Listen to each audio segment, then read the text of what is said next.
메리 크리스마스. 메리 크리스마스. 하나님께 영광입니다. 우리에게는 평화입니다. 아멘. 오늘은 마지막 주일이면서 성탄절인데 성탄절의 기쁨이 갑절이나 더하시기를 주의 이름으로 축복합니다. 오늘은 천사의 전한 소식에 대해서 말씀을 전하겠습니다. 베들레헴 들에서 밤에 목자들이 양을 지키는데 갑자기 밤하늘이 환해지면서 천사들이 나타났습니다. 그리고 보라, 내가 온 백성에게 미칠 큰 기쁨의 좋은 소식을 너희에게 전하노라. 오늘 다윗의 동네에 너희를 위하여 구주가 나셨으니 곧 그리스도 주시니라. 소식을 전해준 것입니다. 구주에 나신 소식, 이 소식을 온 백성에게 미칠 큰 기쁨의 좋은 소식이다. 그렇게 말씀을 하셨어요. 이 세상에 그런 소식이 있을까요? 아무리 좋은 소식이라도 이 세상 소식은 누구에게는 좋으면은요, 누구에게는 나쁜 소식이 될 수가 있습니다. 월드컵 축구에서 우승을 하면 그 팀들이 우승컵을 들고 막 춤을 추고 난리가 아니에요. 온 나라가 난리가 아니에요. 그런데 패배한 팀에게는요, 아주 슬픈 거예요. 선거를 치르는데 당선된 사람은 좋은 소식이에요. 그 낙선된 사람은 아주 나쁜 소식이 될 수가 있어요. 그런데 예수 그리스도의 나심은 온 세상 만민에게 아주 좋은 기쁨의 소식이다. 이것을 하늘에서 천사들이 내려와서 전해준 것입니다. 이 세상에서 들려오는 소리는 늘 불안하고 두려움을 주는 그런 소식이 많아요. 지금도 전쟁이 계속되고 있지만 전쟁의 소문이 계속해서 들려옵니다. 앞으로 또 희한한 전염병이 돌 것이라 그런 뉴스도 들려지고 있습니다. 또 새년도에 경제가 또 어렵대요. 매년 연말에 10대 뉴스를 발표하는데 보면은 좋은 소식보다는 나쁜 소식이 70%, 80%가 넘습니다. 또한 사고와 저주와 불행과 질병과 고통과 죄악으로 말미암아 이 지구촌에 사는 모든 사람들이 끊임없이 시달리면서 사는 거예요. 이것이 우리의 인생의 모습인 것입니다. 이렇게 인생의 문제 속에 사는데도 자기 문제를 자기 스스로 해결할 수 있느냐? 그게 잘 안 되는 거예요. 내 가정의 문제를 가족들이 다 해결할 수 있느냐? 그게 잘 안 되는 거예요. 나라의 문제가 있을 때 그 나라 지도자들이, 백성들이 해결할 수 있느냐? 그게 참 어려운 것입니다.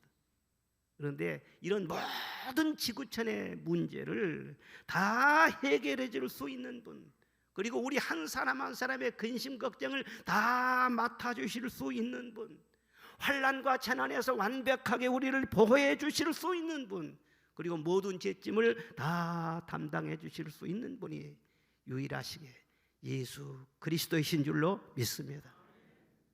예수님은 저희 백성을 자기 죄에서 구원하려 하심이니라. 오신 목적이 그러고 있어요.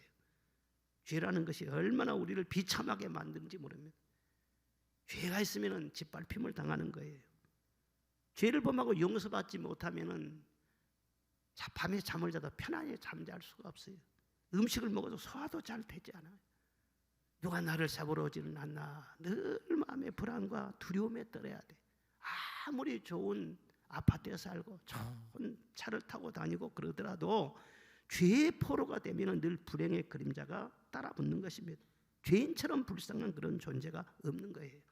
그런데 피와 같이 붉은 우리의 죄를 눈과 같이 희게 하여 주시고 동이서에서 먼 것 같이 우리의 죄과를 멀리 옮겨주시고 죄악 벗은 우리 영혼이 기뻐 뛰며 찬양하도록 내 마음에 참 평안과 자유를 주시고 기쁨을 주시고 영생의 길을 열어주신 이분이 바로 예수 그리스도이신 줄로 믿습니다.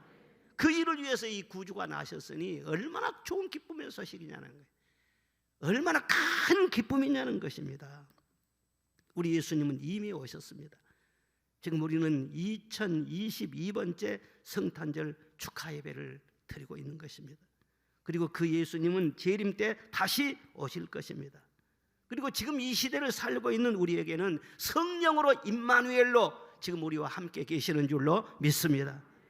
첫 번 크리스마스 때 밤하늘이 환히 밝아지면서 수많은 천군 천사들이 나타나서 소식을 전해주는 것처럼 성령은 늘 우리와 함께 하셔서 우리의 마음을 밝게 하여 주시고 치료하여 주시고 든든하게 하여 주시고 늘 좋은 소식, 이 세상에서 들려오는 소식이 아니라 하늘에서 들려오는 좋은 소식을 전해주시고 있는 것입니다.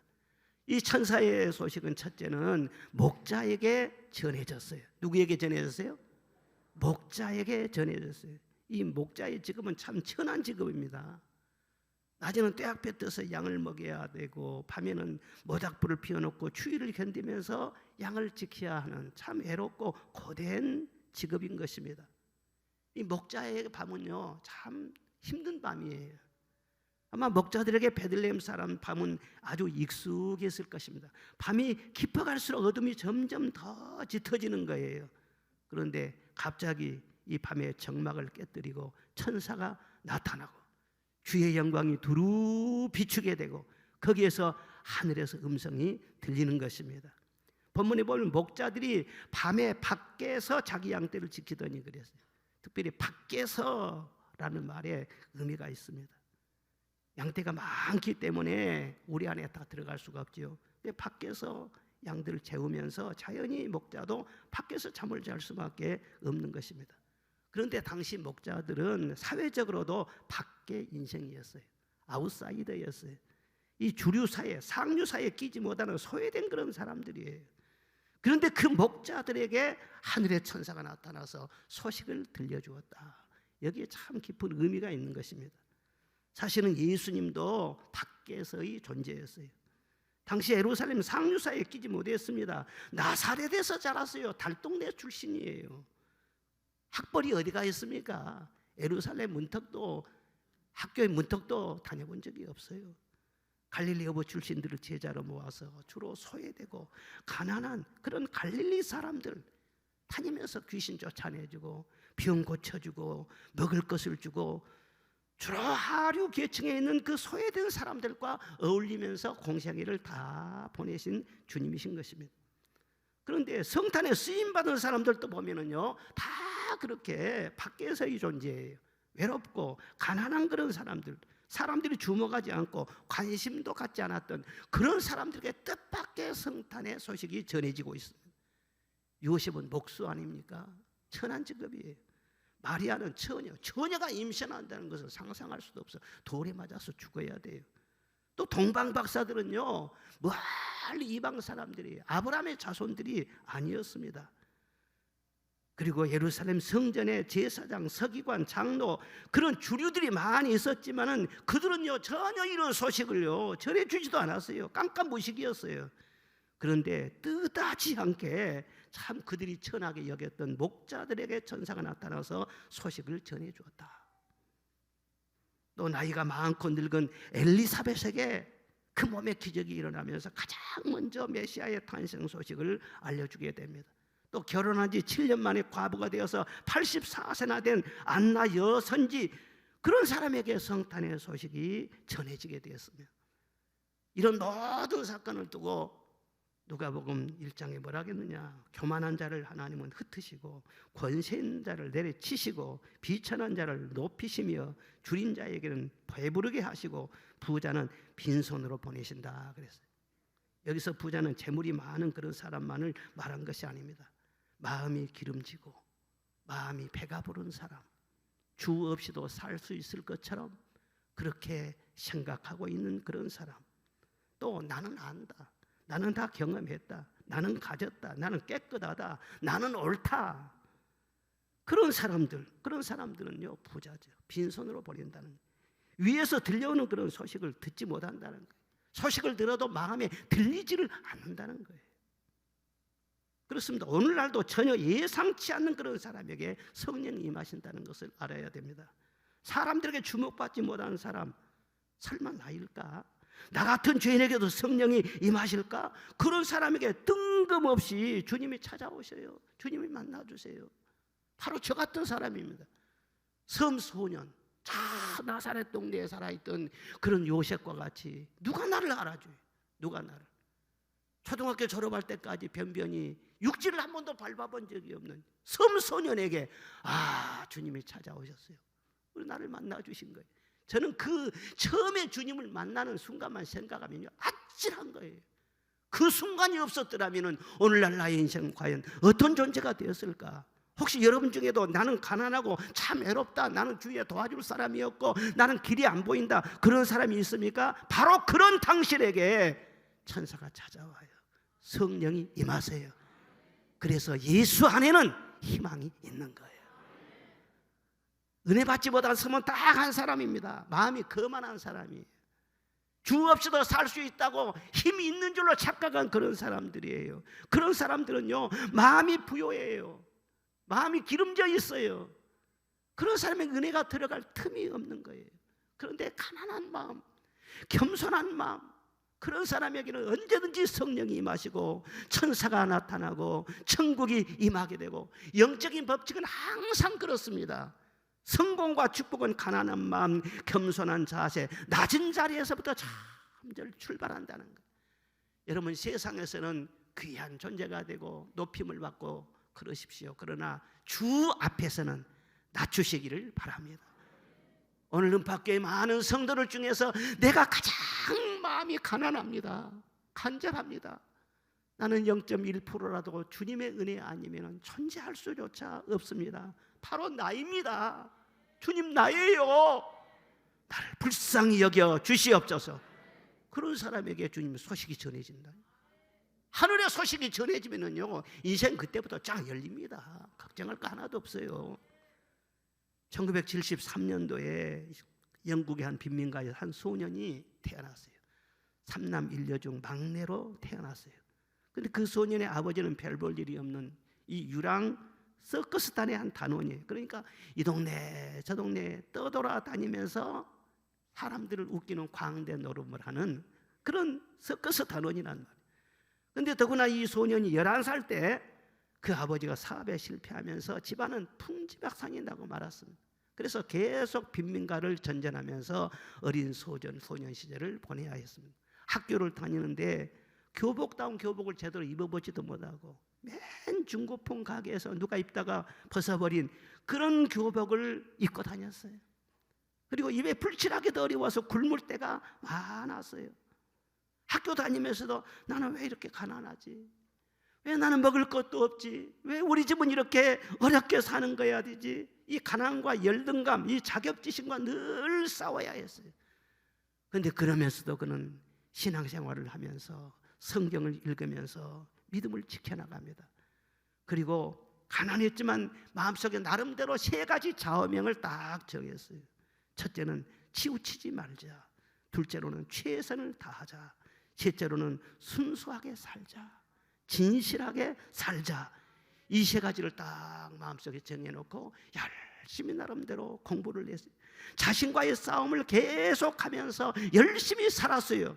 그러는 중에 점점 자라서 1979년도에 헌팅턴 지역구의 국회의원으로 당선이 됩니다. 그 다음에는 외무장관으로 발탁이 됩니다. 그리고 그 다음에 철의 수상이라고 하는 대처의 뒤를 이어서 영국의 52대 수상이 되었어요. 바로 존 메이저 총리입니다. 성공이나 명예나 영광이란 반드시 명문가의 독점물이 아니라는 거예요. 요즘 금수저니 흑수저니 그러지만은 그건 자기 변명에 불과하는 거예요. 주님의 은혜 받으면은 흑수저, 새까만 흑수저라도 금수저가 될 줄로 믿습니다. 저와 여러분이 증인들이지 않아요? 목자같이 밖에서 양을 지키며 외롭게 고달프게 살지라도 천사가 나타났다. 나에게도 큰 기쁨의 소식이 들린다. 그런 소망을 갖고 겸손하게 사모하는 마음으로 목자처럼 비록 천한 그런 일을 한다고 할지라도 자기 자리를 잘 지키면서 성실하게 살아갈 때 어느 순간인가 천사의 소식이 들려오게 될 것입니다. 그리고 갑자기 문이 열리게 될 것입니다. 그러나 마음이 기름지고 배가 부르고 교만하면 받던 은혜도 다 떠나가 버려요. 다 소멸돼 버려요. 명예나 성공은 누구나 얻을 수가 있어요. 그러나 누구나 잃을 수도 있는 거예요. 축복이란 누구나 받을 수도 있지만 누구나 다 빼앗길 수도 있는 거예요. 10년 전에 부자가 항상 부자가 아니잖아요. 제 아무리 소중한 보화를 지녔다고 할지라도 그걸 잘 지켜내지 못하면 어느 순간에 바람처럼 날아가 버리고 마는 것입니다. 우리가 신앙생활도 그렇습니다. 예수님 만났습니다. 은혜를 체험했습니다. 기도응답도 받고 성령 받고 은사 체험하고 축복을 많이 받았습니다. 그러나 끝까지 겸손의 자리, 끝까지 가난한 마음 지키지 못하면 한순간에 쏟아버립니다. 신앙이 변질되어 버리는 것입니다. 여러분 마음속에 목자처럼 진실한 마음, 겸손하고 가난한 마음을 항상 유지하시기를 바랍니다. 은혜 위에 은혜가 더할 줄로 믿습니다. 그리고 둘째로는 믿음으로 나아가는 자들에게 하늘의 기쁜 소식이 임했습니다. 오늘 15절에 보니까 천사들이 떠나 하늘로 올라가니 목자가 서로 말하되 이제 베들레헴으로 가서 주께서 우리에게 알리신 바 이루어진 일을 보자 하고 빨리 가서 베드로와 요셉과 마리아와 요셉과 구유에 누인 아기를 찾았더라. 그런 말씀이 나와요. 목자들은 그 엄청난 천사의 소식을 듣고 들판에 그냥 있을 수가 없죠. 그래서 이제 가서 보자. 그렇게 동료들이 무리를 지어가지고는요 베들레헴 현장으로 달려갔다는 것입니다. 이제 가서 보자. 듣고만 있는 것이 아니에요. 가서 보자고 했어요. 믿음이란 무엇이냐? 이 목자들 말처럼 말씀을 먼저 들어야 돼요. 그리고 행동에 옮기는 것을 말합니다. 듣지 않으면 아무 일도 일어나지 않습니다. 말씀이 영적으로 들려야 됩니다. 이성적으로 아니라 영적으로 들려야 됩니다. 그리고 듣고는 행동에 옮겨야 됩니다. 그런데 듣기만 했지 행동에 옮기는 것이 없으면 어떻게 되겠어요? 행함이 없는 믿음은 죽은 믿음이라. 거기에서 기대할 것은 아무것도 없다는 거예요. 마리아도 천사가 전해준 소식을 듣고요, 과연 천사의 말이 옳은지 가서 확인해 보자. 그리고 산길 마을을 계속 걸어가지고는요 친정 엘리사벳을 찾아가서 확인했어요. 할머니인데 노인이신데 벌써 임신을 했구나, 6개월 됐구나 확인을 했어요. 요셉도 꿈에 천사가 지시한 대로 즉시 마리아를 데려왔어요. 그리고 그를 철저히 보호했어요. 동방박사를 또 별을 보고 즉시 고향을 떠났어요. 그리고 찾아가서 경배하자 움직였어요. 듣고 끝나지 않았어요. 보고 끝나지 않았어요. 그 다음에 행동에 따랐더라 그 말입니다. 전설에 의하면 동방박사는 3사람이 아니고 4사람이었다고 합니다. 그 4번째 박사가 알토반이라는 사람인데 이 사람도 파사의 점성가요 철학자였습니다. 그런데 다른 박사들과 같이 별을 보면서 왕이 출현했구나 알았어요. 그런데 다른 3명의 박사들은 빨리 서둘러 가지고 먼저 길을 떠났는데 이 사람은 좀 늦은 거예요. 왕께 드리려고 청옥과 루비와 진주 값진 보석을 준비하고 좋은 말을 또 준비하고 말을 타고 이제 출발을 해요. 그런데 늦게 간 사람이 가다가 이 사람 만나고 저 사람 만나고 불쌍한 사람 만나면 보석 팔아가지고 또 그 사람 또 도와주고 이렇게 지나가면서 가다 보니까 베들레헴까지 가기는 갔는데 이미 예수님은요 다 그냥 애굽으로 피신해버리고 그리고 자기 친구 박사들은 와서 다 황금 유황과 몰약 애물을 바치고는요 다 갔다는 거예요. 그래 참 늦었네. 그리고 베들레헴에서 또 헤로데 병사들에게 시달린 사람들 그 사람도 보석 팔아가지고 또 구제도 해주고 그 사람도 빼내기도 해주고 그리고는 나와 함께 경배해야지 이대로 돌아갈 수는 없어. 애굽으로 가셨다고? 그럼 애굽으로도 내려가야지. 기어이 애굽까지 내려갑니다. 그래서 애굽 온 천지 방방곡곡을 돌아다니면서 찾고 찾은 거예요. 빈민촌도 가보고 노예시장도 가보고 감옥까지 다 찾아봤어요. 그런데도 보이지 않습니다. 그런 과정 속에서 보석을 팔아 생활비하고 그리고 오랜 세월이 흘러서 다시 유대 땅으로 돌아가게 됩니다. 벌써 집을 떠난 지가 30년이 되었고 70세 노인이 되어버렸어요. 그런데 끝내 베들레헴에서 태어난 그 왕은 만나지를 못합니다. 그리고 나중에 들려오는 소식이 십자가에서 못 박혀 죽으셨다 그런 소문만 들은 거예요. 여러분 이 알토반이라는 사람도 정말 간절한 마음으로 왕께 경배하고 했지만은 이 사람은 항상 뒷번만 치고 다니는 사람이에요. 밀어난 5 처녀처럼 늘 늦어요. 문 닫힌 다음에 신랑이 문 열어주십시오. 그래봐야 안 열어줬잖아요. 나는 너를 모른다고 해버렸잖아요. 이 늦은 것은 절대로 좋은 것이 아닌 거예요. 떠날 때도 지체하면서 떠나고요. 그리고 가다가 인사하고 또 시간 보내고 먼저 주님을 만나야 되는데 우선순위가 자꾸 바꿔요. 그런 사람들은 평생도록 주여주한 것 같지만은 제대로 체험다운 체험을 해볼 수가 없는 것입니다. 믿음이란 군더더기가 있으면 안 되는 거예요. 말씀을 듣고 순종해야 되는데 목자들처럼 즉시 움직이는 것이 좋다는 거예요. 믿음의 행보는 빠를수록 좋다는 거예요. 지체하지 말아야 된다는 거예요. 꿈을 대고 게으른 그런 사람은 신앙생활 제대로 하기가 참으로 어렵습니다. 여러분, 예수님을 믿는 것은 내가 믿어주는 것이 아니에요. 예수님을 위해서, 목사님을 위해서 믿어주는 것이 아니에요. 여러분 살려고 믿는 거예요. 믿음으로 여러분 인생 문제가 달려있어요. 장래가 달려있어요. 자녀들의 문제가 달려있어요. 믿으려면 프로처럼 똑바로 믿어야 되죠. 아마추어로 신앙생활하는 사람은 아마추어밖에 되지 않습니다. 목사님만 프로가 아니에요. 여러분도 다 프로예요. 프로.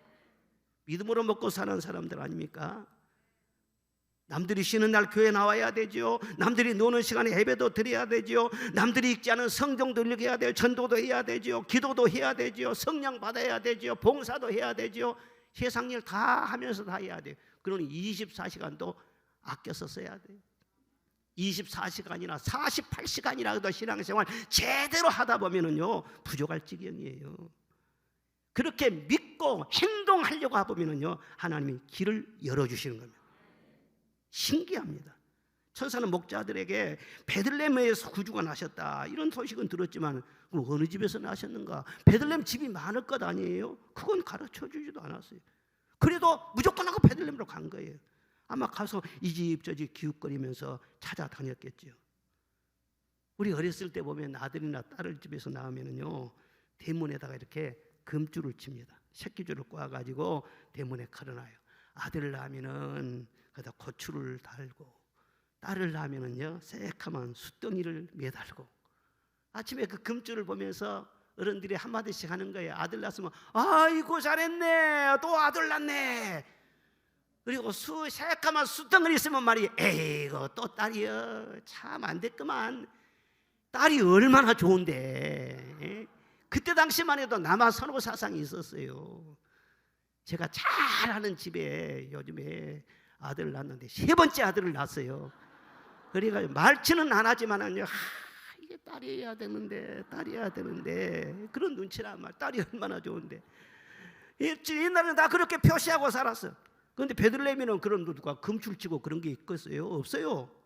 그런다고 해서 메시아라고 아기 몸에 무슨 문신이나 표징이 있는 것도 아니고 얼굴이 무슨 광채가 것도 아니고 면류관을 쓰고 태어난 것도 아니고 그렇잖아요. 누가 아기인지 어떻게 알 겁니까? 왕인지를. 그런데 한 가지 딱 보여주신 것이에요. 아기는 강보에 쌓여 말구 위에 누워 있다는 거예요. 그게 표적이라는 거예요. 아니 누가 아기를 낳아서 말구 위에 아무리 산부인과 없는 그때라고 할지라도 불결한 말구 위에 어떻게 아기를 놓냐고요. 그런데 그것이 표적이라는 거예요. 표적이라는 거예요. 아마 의심할 뻔 할 수도 있죠. 에이 어떻게 아기를 말구 위에다 하겠어요?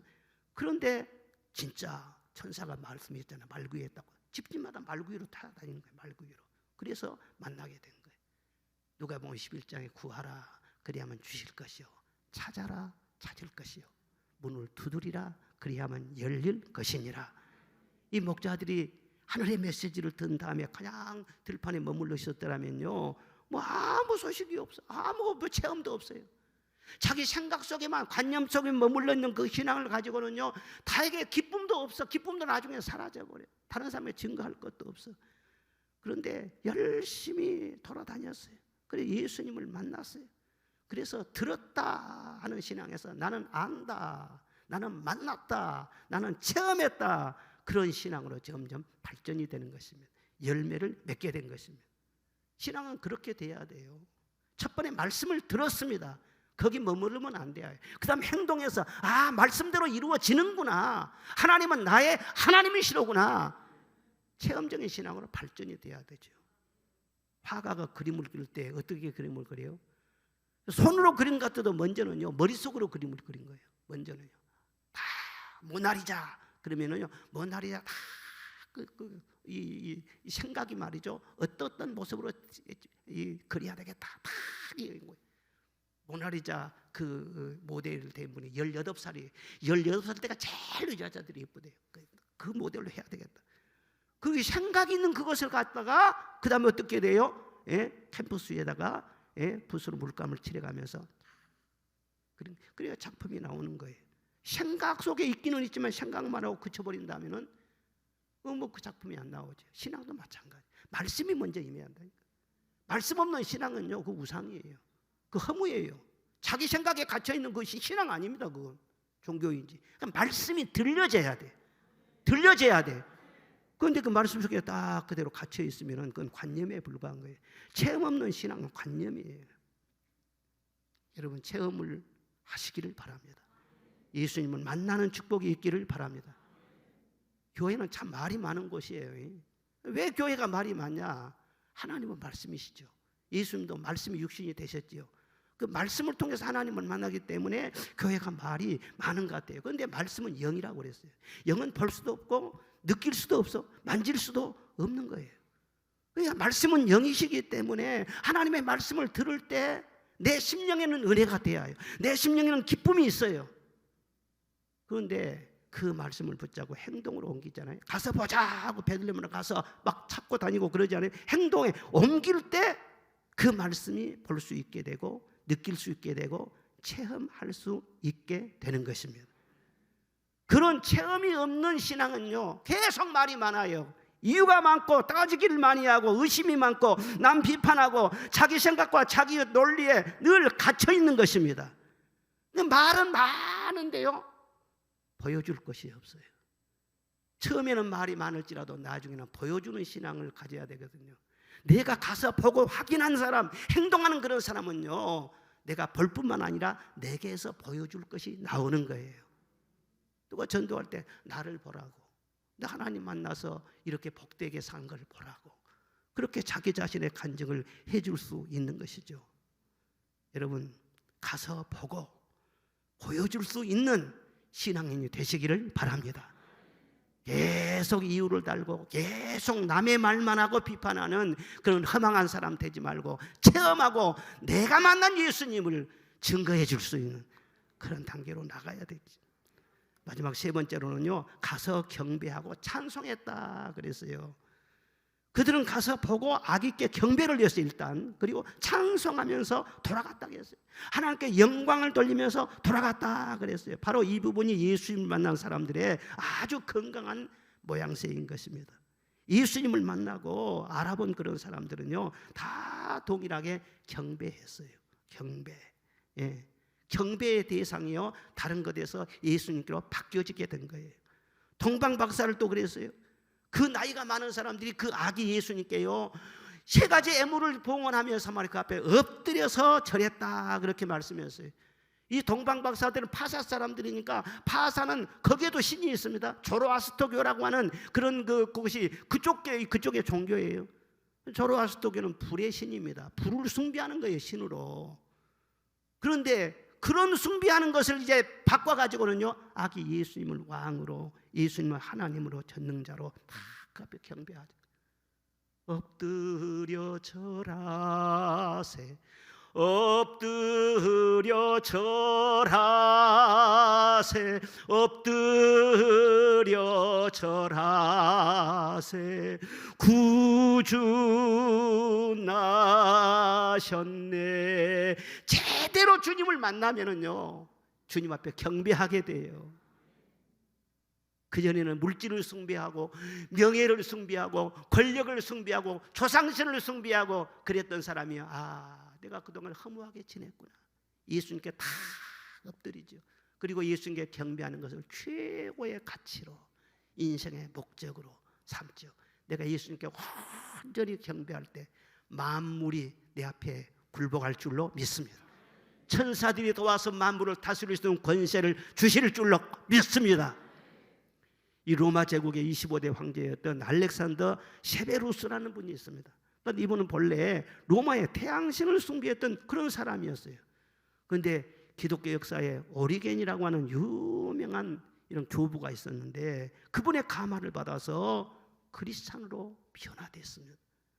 그리고요 로마 황실 안에 교회를 지었어요. 그리고 그때 벌써 예배를 드리기 시작했어요. 그리고 로마 시내에다가 교회를 짓도록 허가까지 내주었습니다. 그것이 로마가 300년 동안 기독교를 박해하던 그 기간 안에 일어난 사건이에요. 아무리 황제라고 할지라도 원로원도 눈치도 봐야 돼요. 국민 정서도 봐야 돼요. 자기가 독단으로 그렇게 결정해가지고 무슨 화를 당하려고요. 그런데 용기를 가지고 그렇게 결단을 내립니다. 그때부터 말이죠, 기독교는 점점 공인 쪽으로 가게 된 거예요. 아, 놀랍죠. 태양신을 숭배했던 황제지만 예수님 만나니까 아니구나, 예수님께 경배하도록 다 바뀌어진 거예요. 제대로 예수님 경배하면요, 예? 부처에서 알라에서 최성sen에서 예수님께로 경배의 대상이 쫙 바뀌어지는 거예요. 이 경배의 대상이 잘못되면 참 인생은 괴로운 것입니다. 다른 신에게 제사를 드리는 자는 괴로움이 더할 것이라 시편에 그렇게 말씀하고 있어요. 왜 사람들이 막 갈팡질팡하고 마음이 안정이 안 되고 불안하고 왜 두려워하고 자꾸 고민하고 스트레스 많고 그러냐면 경배의 대상이 잘못되어 있기 때문에. 내가 신이 아니에요. 물질도 신이 아니고 그 누구도 신이 아니에요. 오직 전능하신 하나님, 만왕의 왕이시고 평화의 왕이시고 영광의 왕이시고 전능하신 왕이신 우리 예수님만 세세토록 경배를 받으시기에 합당하신 분이신 줄로 믿습니다. 그 예수님 제대로 경배하면 하늘의 복이 열리는 거예요. 내 안에 성령으로 충만해지는 거예요.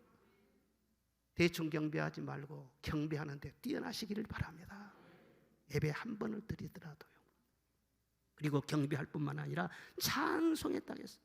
찬송하면서 하나님께 영광 돌리면서 그리고 돌아가는 모습을 볼 수가 있어요. 예수님을 만난 사람들은 전부 다 찬송이 터집니다. 마리아도 그랬어요. 천사의 방문을 받고 나서 누가복음 1장 40절에 보면 내 영혼이 주를 찬양하며 내 마음이 하나님 내 구주를 기뻐하였음은 그의 여종의 비천함을 돌아보셨음이로다. 막 찬송을 불러요. 사가랴도요, 그 입이 열리고 혀가 풀리자 찬송하리로다. 주 이스라엘의 하나님이 우리를 위하여 구원의 뿔을 다윗의 집에 일으키셨도다 하면서 목청껏 그냥 하나님을 찬송합니다. 당시에는 가정에서 아이를 낳으면은 검은고 타고 피리를 보는 그 동네 악사들을 동원해 가지고 축하의 노래를 불러주는 간습이 있었다고 합니다. 그런데 아기 예수님이 왕으로 태어나셨지만은 그 예수님께 그런 일이 있었겠어요? 예? 그런 일이 없었죠. 참 초라했죠. 그런데 우리 하나님께서는 하늘의 천사들을 동원해서 찬송을 불러준 거예요. 호련히 수많은 천군이 그 천사와 함께 하나님을 찬송하여 이르되 지극히 높은 곳에서는 하나님께 영광이요 땅에서는 하나님이 기뻐하심을 입은 사람들 중에 평화로다. 할렐루야. 여러분, 천국은 찬송이 가득한 곳인 줄로 믿습니다.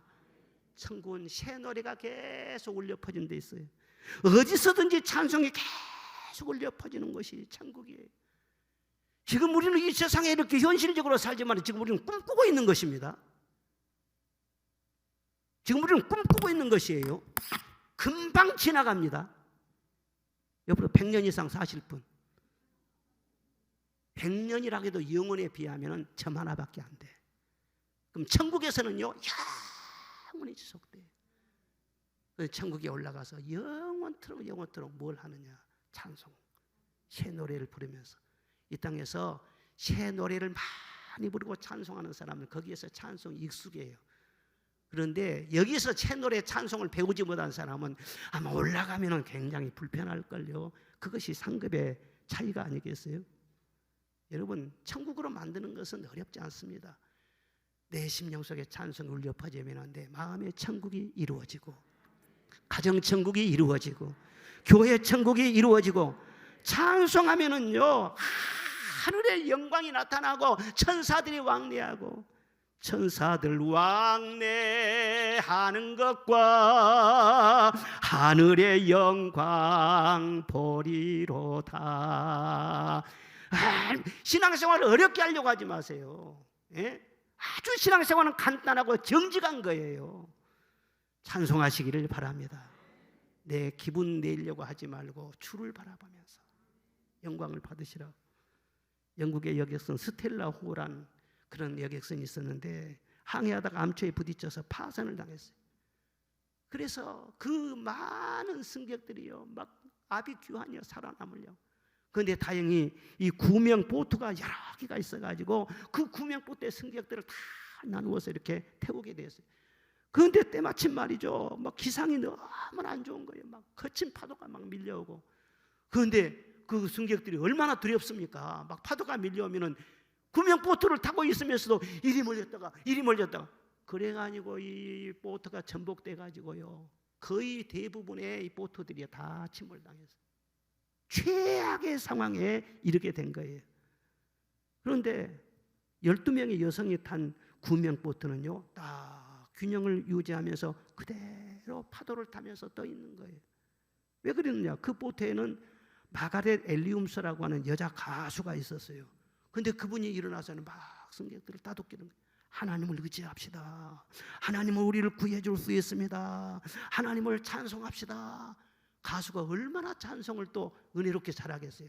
하면서 거기서 쫙 노래를 부르니까 막 감동이 되는 거예요. 그래서 다 함께 찬송을 불러요. 그래서 이 사나운 파도와 어둠 속에서 서로 위로하고 서로 격려하면서 이 공포의 밤을 말이죠 찬송의 힘으로 말이죠 잘 이겨 나갔다는 거예요. 아침에 구조선이 왔어요. 그런데 안개가 너무 짙어가지고 앞을 분간할 수가 없어요. 그런데 이리저리 헤매다가는요 어디 찬송 소리가 나네. 그쪽으로 가보니까는요 세상에 12명의 여성들이요 찬송을 부르면서 구조를 기다리고 있는 거예요. 다 살아났죠. 여러분 찬송을 부르면 마음이 안정이 됩니다. 동요되지 않습니다. 시간을 헛되게 쓰지를 않습니다. 그리고 구조의 손길이 가까이 다가온다는 것을 믿으시기를 바랍니다. 이 세상에 풍파가 일어날 때가 얼마나 많습니까? 무거운 근심과 걱정과 괴로움이 얼마나 많습니까? 어려움 없는 사람 한 사람도 없어요. 인생은 다 짐이 잔뜩 한 짐이에요. 자녀들도 한 짐이고 부모들도 한 짐이고 다 모두 한 짐을 지고 살아가는 거예요. 짐지면서 피곤하다고 힘들다고 탄식하면서 그렇게 한숨 쉬고 그렇게 할 것이 아니라 찬송의 능력으로 이겨나가시를 주의 이름으로 축원합니다. 찬송하며 하나님의 영광이 드러나게 되면 성령이 임하십니다. 천사를 보내시는 것입니다. 천사는 항상 있어요. 지금 이 예배 중에도요 우리가 보이지 않지만은 천사들이 왕래하면서 찬양대 찬양을 하늘나라로 올려드리는 거예요. 우리의 기도를요 금향로에 담아 하늘나라에 올려드린다고 했어요. 말씀을 전할 때도 가브리엘 천사가 말씀을 잘 전할 수 있도록 입술에다 기름을 부으신다고 했어요. 그리고 여러분들이 어딜 가든지 하나님의 말씀 붙잡고 나아갈 때에 여러분을 보호해 주시고 환난과 위기에서 지켜주시고 마귀를 쫓아내 주시고 그렇게 하도록 돕는 분이 천사들인 줄로 믿습니다. 그래서 늘 믿음과 소망을 가지고 왕 되신 주님께 경배하고 찬송하면서 나아가면 하늘문이 열리게 되고 기적이 일어나게 되고 할렐루야. 오늘 성탄 지르면서 한 해의 마지막 주일이기도 한데 참 어떤 형편에 처해 있든지 간에 말씀 붙잡고 믿음으로 순종하면서 주님께 오로지 경배하고 찬송하면서 그렇게 주님만을 바라보시기를 바랍니다. 하늘에서 음성이 들려오면은 그 말씀 속에는 천사들이 왕래하는 것입니다. 말씀이 이루어지는 것입니다. 그래서 내 힘으로가 아니라 세상의 덕보면서가 아니라 하나님이 주신 그 은혜로 말미암아 날마다 승리할 수 있는 우리 모두가 되시기를 주의 이름으로 축원합니다.